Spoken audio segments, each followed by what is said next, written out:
Para mitra kaum dangu, wilujeng tepang dangu sareng acara matuh dongeng enteng pangbeberahmana. Mang Jaya sapara kanca bade neraskeun hanca dongeng nu katunda. Ieu dongeng karangan Koswara.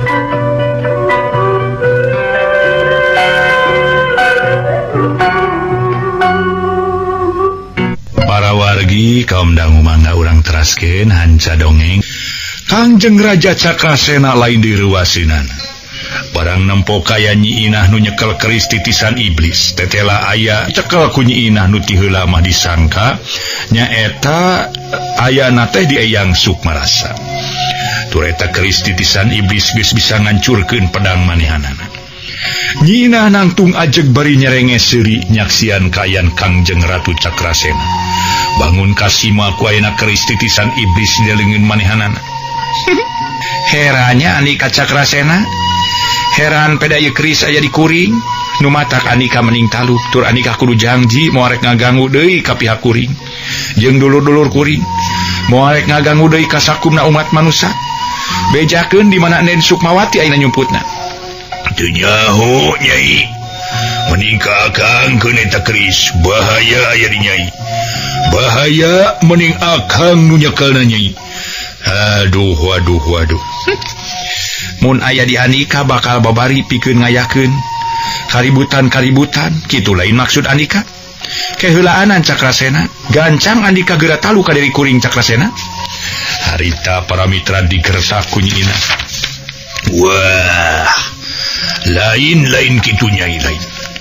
Ngan mun aya di diri kakang kana tangtu kakang jeung Nyai Sugema. Jeung utama nama Nyai Tacantang tu bisa mawana, jeung Tacantang tu bisa ngagunakeunana.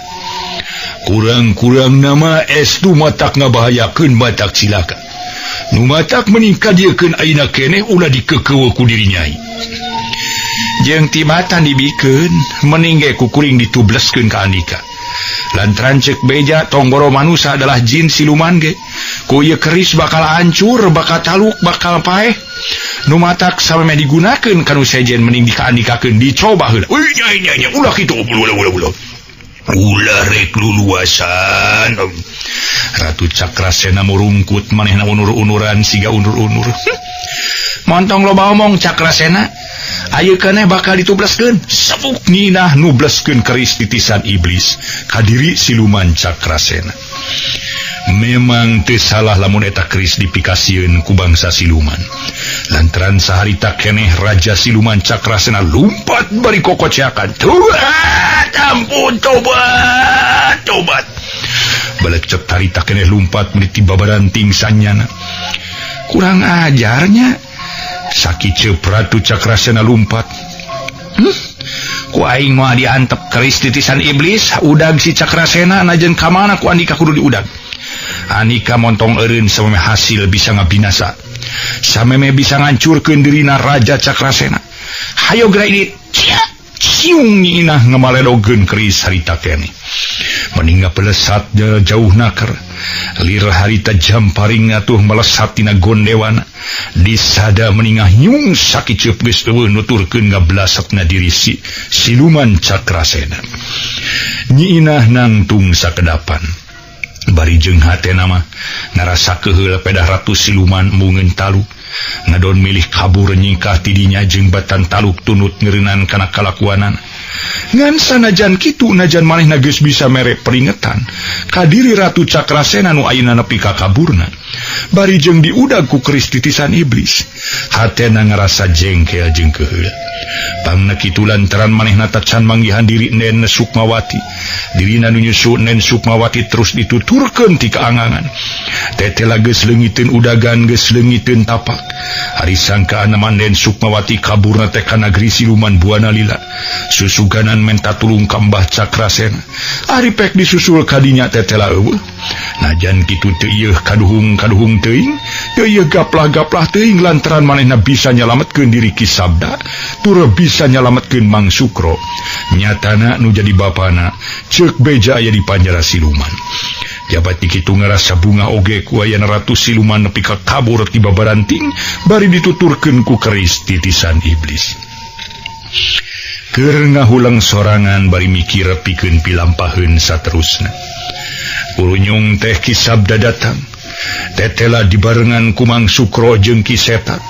Inah gabrug ngarangkul ka bapana harita keneh bari dumareuda pok ngomong, "Bapak, hapunten abdi gara-gara abdi Bapak dugi ka ngalalana ditawan ku bangsa siluman." Nyai, nah nyai teh anak bapa naki. Nah, kitu teh lain teh sono, lain teh bunga. Lain teh tumarima kana kabela nyai ngan pedah rupa nyai, geuning ayeuna mah beda. Leuwih geulis geuning ieu teh. Asa heran Bapak teh. Mang Sukro nalak-nalak tada beungeut Nyi Inah. "Bapak memang abdi arabih kaayaan. Dina beungeut abdi saja biti abdi janten sehat di abdi janten tambih geulis Bapak. Mung nu ngajantenkeun sedih were emak tos ngantunkeun Bapak."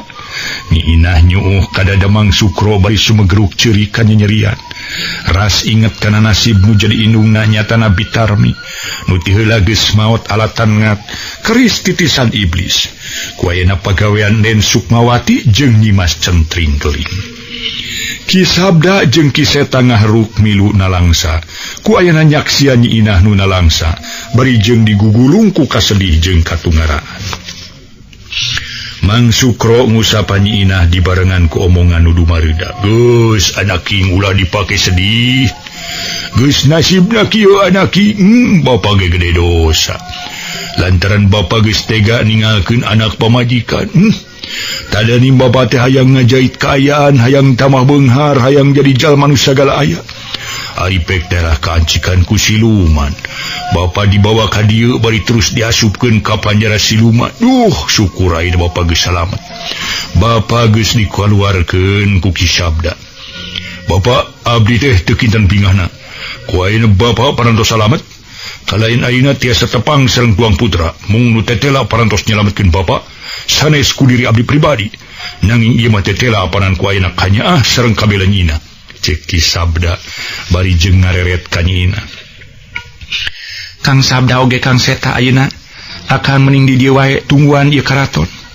Kalayan muga akang ngaduaan kersa dijenengkeun janten papayung nagung ieu nagara. Asal akang teu ngaganggu ka pihak abdi moal ngayakeun diri ributan naon-naon jeung pihak akang. Urang masing-masing akang-akang abdi-abdi poma ulah turut campur, ulah pipilueun kana urusan abdi. Jeung pihak muliana umumna mah sakumna bangsa manusia. Abdi teu ngaharepkeun pihak akang ke ngayakeun rakaributan di alam manusia. Kumaha Kang Sabda, Kang Seta? Pesan teu ngalaksanakeunana?" "Mangga Nyai, nya kitu deui Ki Seta ayeuna mah geus insaf. Bakal babalik pikir lain kitu Ki Seta." "Memang bener Kang Sabda. Eueuh gunana pikeun abdi ngayakeun kaributan. Da eueuh kabeunangan ayeuna apanan mukdina Nyimas Centring Geling Gamur adugang jeung Raja Gamur," ceuk harita teh Ki Seta. Pariret ka Nyi Inah pok Ki Seta ngomong, "Nyai, jing berencanten Kang Seta moal ngayakeun gangguan naon-naon, moal ngayakeun kaributan naon-naon. Malah mun Nyai isuk jaga ninggeto, besok maring supagi manggih karerempet, manggih gasusah akang siap ngabantu. Geun akang jeung Ki Sabda saheulaan rek di dieu lantaran bisi Nyimas Centring Geling jeung Raja Cakrasena datang. Mun maranehna batang keun ku akang baris di singhareupan." "Nuhun ka Kang Seta. Nuhun kana janji ti deui Kang Seta ka abdi. Tah kitu Kang Sabda wayahna akang di dieu we nya." Nyi Inah ngareret ka Ki Sabda bari hatena mangarasa teu tega. Ngan bae teu bisa majar kumaha ngingetkeun antara manehna jeung Ki Sabda beda kaayaan beda alam. Bari ngeluk tungkul Ki Sabda pok nemalan, ngomongna dumareuda semu anu berat naker rek nyarita teh. "Nyai, aduh Nyi Inah, sanyana mah akang teh bener-bener micinta ka diri Nyai tengan. Akang ngamaklum kana kaayaan urang. Najan kumaha urang beda kaayaan beda alam. Nyai bangsa manusia sedeng akang bangsa siluman. Nyai mah ayana di alam manusia, akang mah di alam siluman. Di alam lalemut ngan ku kamurahan Gusti, urang bisa kieu. Nyai bisa bebas ke alam akang, berat sanya nama urang kudu pisah teh Nyai. berat saja nama pajauh jeung dirinya itu akang teh. Ngan kumaha atuh. Taya deui jalan sejen. Lintang ti kieu jadina. Geug urang papisah. Tapi akang baris terus melaan ka Nyai.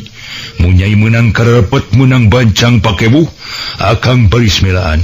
Asanya nyamat ngaran akang, mangka akang bakal datang ngaja Nyai di alam manusia. Akang aya di ieu alam siluman.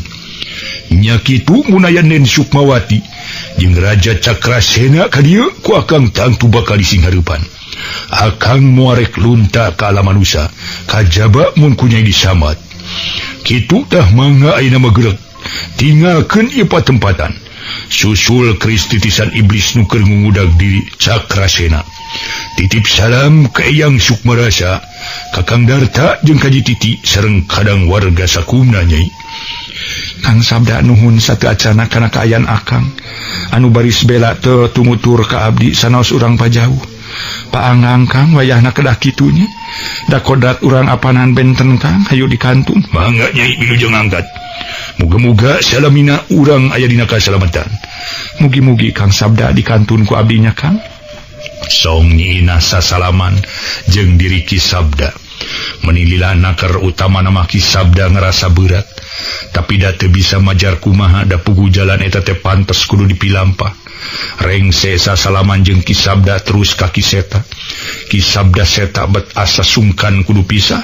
Utama nama manehna tacan bener-bener bisa mulangkeun ka Nyaah jeung kabela Nyi Ana. Nya lantaran nyaku kabela jeung ka Nyaahna Nyi Ina, syariatna mah pangna manehna ayeuna bisa keluar ti panjara. Ras deui kana dosa jeung kasalahan manehna, apan estuning pohara lobana, pohara luhurna geus minengna kaya ka diri Nyi Ina. Tapi matak bagja lantaran tetela geuning Nyi Ina geus ngahampura kana sakur kasalahan jeung dosa-dosa manehna. Ngaso heula para wargi, ngaso heula ngaso.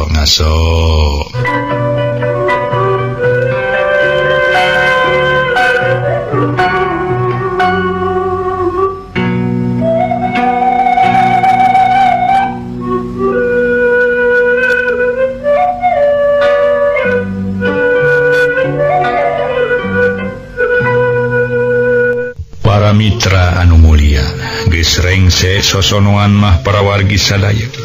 Nyi Inah jeung Mang Sukro terus harita kaluar ti karaton siluman. Malah saterusna duanana reupeureum berai beuntak tetela geus aya di hareupeun guha Sirnaraga di alam manusia. Reg leumpangna areureun sanggeus kurang leuwih aya meureun kana 100 meter angangna ti hareupeun guha. Mang Sukro pok tumanya ka anakna nyatana Nyi Inah. Nyai, kumaha pilampeun urang saterusna Ki? Duka tu pabingung abdi teh. Tema Nyi Inah ngagambarkeun ngakangalaman kabingung. Manehna ngomongna bari rutret ngareretan ka sakuriling bungking eta patempatan. Sigana mah bingung ku ayana Raja Siluman Cakrasena nu kabur di udag ku keris jeung ku ayana Nyai tacan manggihan diri Nen Sukmawati. Kitu meureun kaya Nyai teh nya? Laras Bapak. Nya ai kurunyung teh Mang Odet jeung Jang Udi. Harita pating turojo nyamperkeun ngakebeg Nyi Inah jeung Mang Sukro. Lantaran manehna harita teh baca kapopohokeun ningalkeun Mang Odet jeung Jang Udi di alam siluman. Tinggalkeun harita teh para mitra sadaya. Atuhan di negeri Buana Lila ayeuna daratan bari jeung Katara siga nu cararapeun. Aduh, lah Nyai tinggalkeun ka Mang, aduh jeung Jang Udi, aduh. Bener we sugan teh moal ka susul, aduh. Hampir we mong kapahung di alam siluman, aduh. Ko siga nu amek kongkoh nyerengeh di Mang Odet. Hampura abdi Mang, aduh. Mun Mang ditinggalkeun di ditu teu dihaja. Nah tu geuning tadi teh teu katinggal teu ayana ka mana tuh Mang Odet sareng Kang Udi teh. Aduh Nyai capan Mang teh jeung Jang Udi. Mar nganjam sabda ka panjara. Ngaluarkeun Kang Sukro jeung Ki Seta malah mah terus ngaluarkeun tahanan uliana. Malah diantarana aya nu dijajabkeun ka imana segala rupa. Aya nu ditanganyang heula ka Mang teh jadi lila di ditu teh. Ari dongkap ka karaton Nyai tos teu aya. Siluman Cakrasena teu aya ditaroskeun ka Jang Sabda cenah matos muli. Nya teras we disusul ka dieu diajabkeun ku Jang Sabda nepi ka wates nagara. tapi kalawang saketeng perem sakedeung berai beunta teh lagi luareun gua Sinaraga atuh. Mang Odet ngaguar lalakon nu kaalaman ku dirina jeung Jang Udi. Nuhun atuh Mang Odet, Mang sareng Kang Udi ayeuna tos ka dieu deui salajengna wayah nanya. Mang Odet marengan abdi sareng nyusul kristitisan iblis ngungudag diri Ratu Cakrasena. Atuh ari Kang Udi kapaksa kedah ngajajabkeun pun bapa ka panyinangannya kumaha kersa Kang Udi. Ih, mangga nyai mangga Kang moal bade wahal. Pokona urang siliduakeun we mugi lalampah nyai singa datangkeun hasil. Lalampah nyai muga singa datangkeun kabagjaan kitu. Temal Udi nyangupan kana parentah ti nyiina.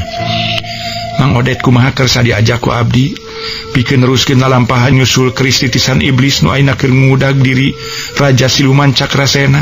Nyiina tumanya ka diri paman. Ih, nya mangga nyai mangga mang malah. Moal bade baha si jatumut we kada kapangersa kana piwarangan nyai. Tema Mang Odet kagetna karena malanana ngebrehkeun kasanggupanana. Nuhun upami kitu makang ka abdi ge bagja Mang Odetnya. Nyiina meni marah mai ngarasa sugemaha teh pop saterusna mengomong kanu jadi bapa. Apa? Bapa mah saya mulih we kalemur sakantenan tepangan aki di pada suka.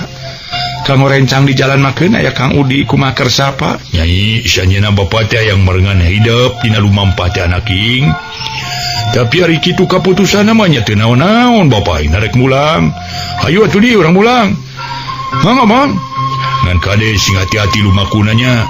Sing giatna jeung waspada anak king salawasna hidup kudu inget ka mantena. Nu ngusik jeung ngobahkeun urang anak king kitu nya. Nah ngapa insyaallah abdi baris nu tumut kana piuruk ti apa gep sasalaman pageuh jeung bapana mangge jeung nyurucudkeun cipanon sagalu parek pisah jeung anu jadi bapa rengse sosonoan brale Mang Sukro jeung Udi laleumpang kawetankeun ningalkeun eta tempat ningalkeun wewengkon Guha Sirnaraga. Para wargi anu mulya, sanajan kaayaan Mang Sukro jeung Jang Udi geus rada lila lumampahna ningalkeun wewengkon Guha Sirnaraga. Tapi nyiinah jeung diri Mang Odet masih keneh ngahruk duaan bari dariuk kana pentang kalkai gede nu pareng aya di sisi jalan satapak. Duanana bangun nu kalebuh dina lamunana sewang-sewangan. Utamana mah diri nyiinah nu hayang nyusul Raja Cakrasena. Tetelah harita poekeun. Leungik teun tapak jeung manehna yakin yen keris titisan iblis sigana tacan bisaeun ngamangsa ka Raja Cakrasena. Lantaran mun geus hasil maksudna kana tangtu keris datang deui nyamperkeun ka diri manehna. Mang Odet nu sejamelaan nyiina sejamarengan nyiina pikeun lumampah saterusna harita diuk ngadeuketan ka nyiina atuh ngahaja ngadeuketan maksud jeung tujuan mah ngarasalse dina nggoni ngobrolna. Ngaso heula para wargi, ngaso heula ngaso salse lah ngaso heula ngaso.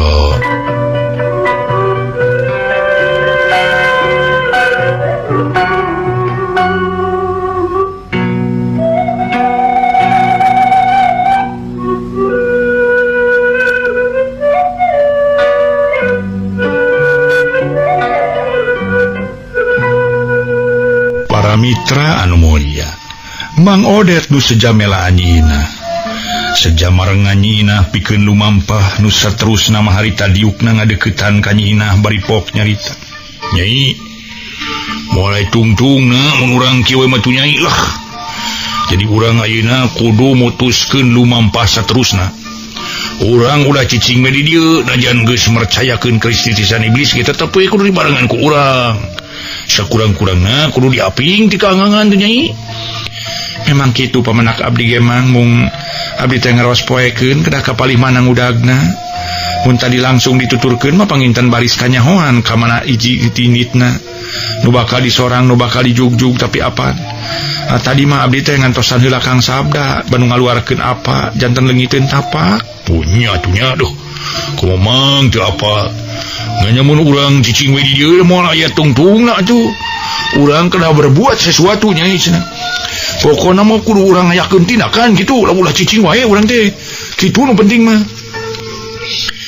Najan kitu ge atuh hari ini tan bari tepuguh tujuan mah tetep we ditaya hartos nama nyadinya lah jadi bingung yo lah antuk nama para mitra antara Mang jeung Alopating haruleng ngabat kawas nu ngarasa buntu kalakuan bike bingung pikeun pilampaheun nu saterusna hadena dina kaayaan keur kitu torojo ti beulah kulon aya nu datang kalayan dina waktungan sakedeung geus anyog hareupeunana Nyi Inah jeung Mang Odet lain dengan gebegna pacampur jeung ato keur Nyi Inah mah jeung Mang Odet lantaran datang ka hareupeun manehna teh geuning Jang Darta.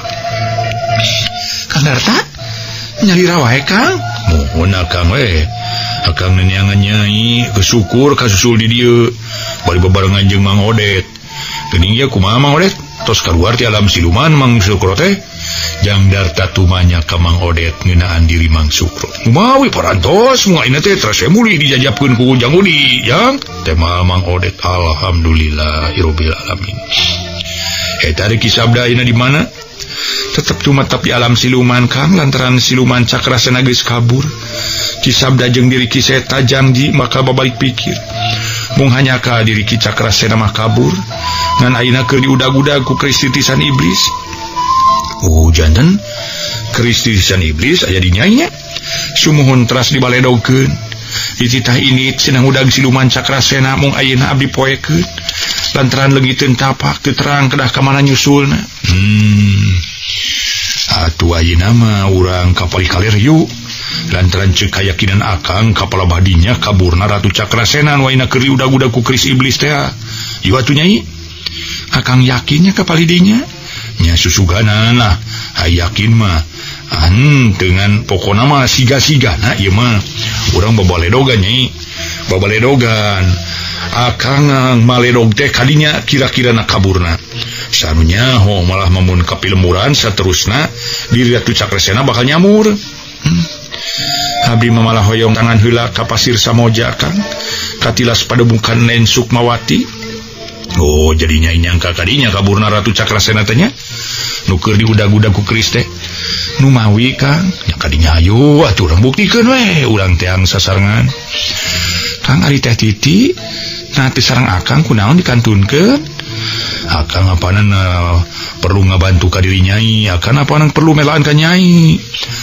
mugi anjeun teu kumaonam nya Kang mugi-mugi teh Titi danget ieu teu naon-naon ngarah naon ngacios nikah sareng akang Nyai mah geus lah ulah dipikirkeun soal eta mah da basa dingalkeun ge keur ngagugulung Ki Burak kalian diserengan ku Ki Wanarabodas mung eta apa Nyai teh ti payun mah ngudag diri Nen Sukmawati natos kaperna ka nepi tacan Jang Darta mengkolkeun jejer obrolan kapalebah nanyakeun Nen Sukmawati bangna kitu lantaran Jang Darta surti kana omongan Nyi Inah nu karasana bangun aya rasa timburu ka diri Nyi Titi Nyi Inah ngarahuh rada lama harita teh kumanehna karasa lamun Jang Darta mung kapapanjangan ngomongkeun soal Nyi Titi nu geus ditinggalkeun sina duaan jeung si Wanara jeung pamikirna asa lain waktuna ayeuna ngobrolkeun rasa cinta jeung rasa timburu gancang Nyi Inah mere jawaban ngeunaan kayan Nen Sukmawati luyu jeung nuku alaman kumanehna nu mawi Kang pangna abdi dugikeun ka alam siluman negeri Buana Lilage dina raraga ngudag-ngudag Nen Sukmawati mung nya kitu we teu kapendak leungiteun tapak Kang duka nyumput duka aya nu nyumputkeun abdi mah poekeun aker teu apal kana kaya nu sanyana mung abdi keukeuh panasaran hayang nginsapkeun dirina hayang nyaksian diri Nen Sukmawati sina babalik pikir eling kana kasalahanana Kang mung pamimbungeun babalik pikir ayeuna meureun kapaksa abdi ngayakeun tinakan Kang najan kitu Nyai urang ulah nyieun tinakan tak hayang sorangan urang ulah hayang bener sorangan kudu dipikir ari Nen Sukmawati panda jalmi lain siluman jadi kudu tartib tak kajaba mun rek nilakakeun eta mah sajian perkara ieu atuh ayeuna mah urang ka pasir Samoja heula sanunya Nen Sukmawati aya di dinya sumuhun mangga atuh sanu terang ieu Mang Odet yuk mangga Nyai sejang iringan lah ngaso heula para mitra kaum dangu ngaso heula ngaso salsewe lah ngadongengannya ngaso heula ngaso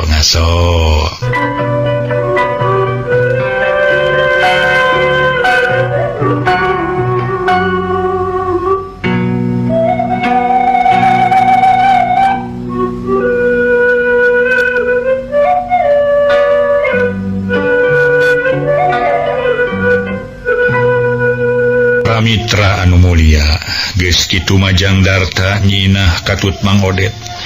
Harita keneh ningalkeun wewengkon guhasir naraga lumampah kawetankeun. Ngajugjug ka pasir Samoja nyungsi kaurut pamatuhan Den Sukmawati. Gancangna carita nyiina, Jang Darta jeung Mang Odet geus cunuk kana wangunan gedong nanu aya di puncak pasir Samoja.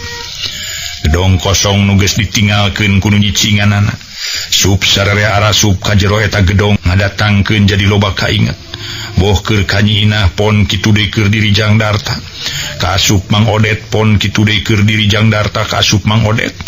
Pana pandina mangsa Nyi Titi dijajabkeun ka eta gedong mimiti ngalakona Nyi Titi. Jeung Jang Darta tur eta gedong jadi saksi kana sakur katalengesan jeung kakejeman Den Sukmawati disatukangeun sikap nu ramah someah gede kanyaah bageur kasasama. Si horeng si mana horeng neuneun sikap nu telenges jeung kejem. Baheula mah keur Jang Darta saeutik ge teu boga sangkaan kitu kaayaan Den Sukmawati. Oge teu boga sangkaan lamun kaayaan Den Sukmawati tetela ngomplot jeung bangsa lelembut jeung bangsa siluman dirina nu ngajajab ke Nyi Titi. Sugan teh dukun biasa, dukun nu bener-bener bisa nyageurkeun kaayaan Nyi Titi, dukun nu ahli tutulung bari tanpa pamrih, tanpa pamulang jasa. Tetela ayeuna di jero gedong teh teu manggihan sasaha, unggal kamar di teang, malah mah kawangunan tukang ge kaurut tempat baheula di BMI. Nu saterusna dipake nyicingan biocoh teh di teang. Tetela Jang Darta jeung nyiinah katut Mang Odet teu manggihan sasaha atuh geus kitu mah. Sanggeus yakin teu manggihan sasaha tiluanana kalaluar deui, saterusna guk-gek dariuk dina teras imah. Nyata teh aya sasaha geuning Kang Darta. Dia gedong teh boh Ratu Siluman Cakrasena, boh Den Sukmawati tetela eueuh di dieu teu ka dieu kalaburna. Pokna nyiinah bangun hanjelunaker. Nya eta tu nyai naha, nya urang teh teu manggihan sasaha ngarasa bingung akang ieu. Pada ceuk implengan akang, ceuk panon batin akang ieu gedong teh ayeuna teh aya nu nyumput. Pokna Jang Darta bangun bener-bener heraneun. Ulak ilik ka sakuliling bungking eta wangunan gedong, tetela anger saperti tadi eueuh sasaha. Ngan tetep ari panon batin nama Jang Darta boga sangkaan yen di eta gedong di eta imah nu ngandung sajarah jeung riwayat hirup aya salah saurang musuhna nu keur nyumput. Waktasna seep. Saha musuhna tu para mitra? Mangga urang antosan enjing.